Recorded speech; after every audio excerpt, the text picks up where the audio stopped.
Hey guys. All right, so now we're moving, as you can see, into the living room, and I wanted to show you,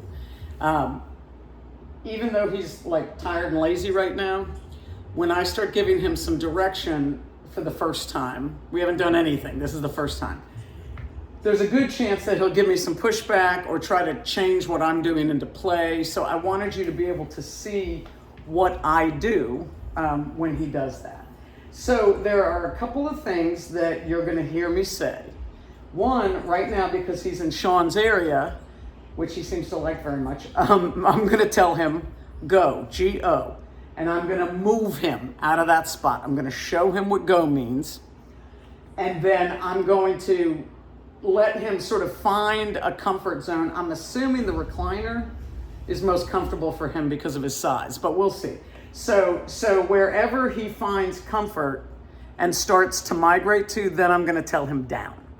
That's probably when he's going to get slappy and pawsy with me, but we'll see. So I wanted you to see some of this stuff in action, keeping in mind that he's still learning, but we can practice and build his understanding in real life.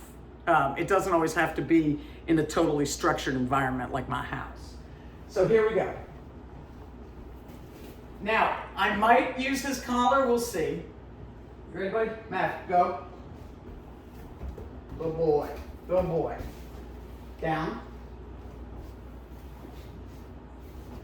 See the butt? Still playing, there we go. Okay, good boy.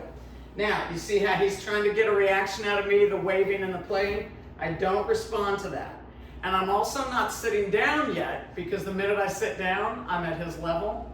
And I give up some leadership energy when I do that. So I'm going to let him settle just a bit.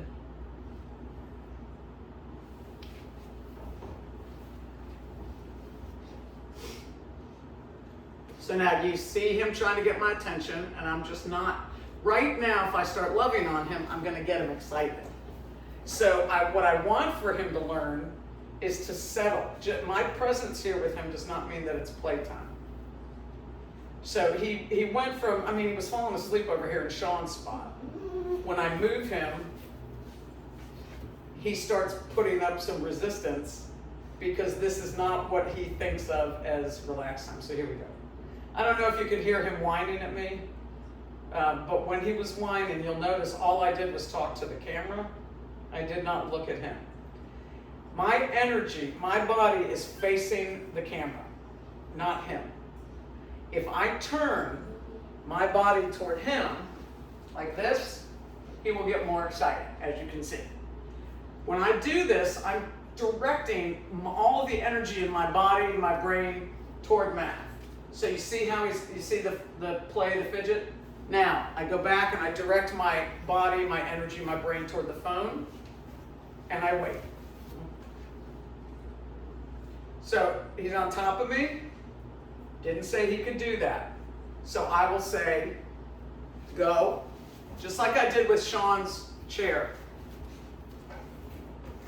And this is why I'm videotaping it, because I want you to see that he does this with me too. So this is sweet. I could sit here all day with him cuddling on me. So he's not being a bad boy, right? He wants to cuddle, he wants to interact. But that is not what I said we're gonna do. So here we go again. I move him, go. Say it once and I move him. The more times that he makes a mistake and comes back, the more teaching moments we have. So you'll notice I don't get the slightest bit frustrated when he climbs back over on me, because every time he does that, I get to tell him go again. It is just another layer of instruction.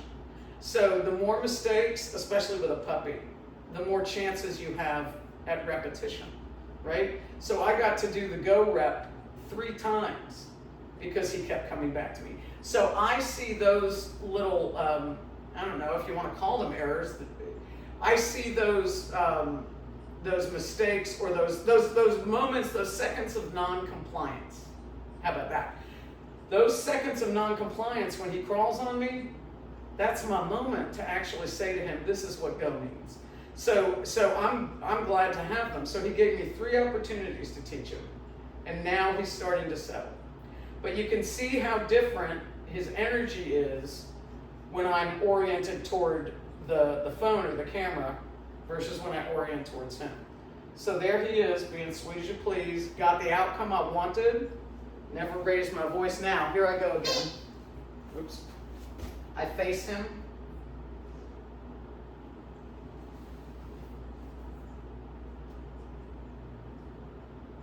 And so over time, he is in a better position to handle it.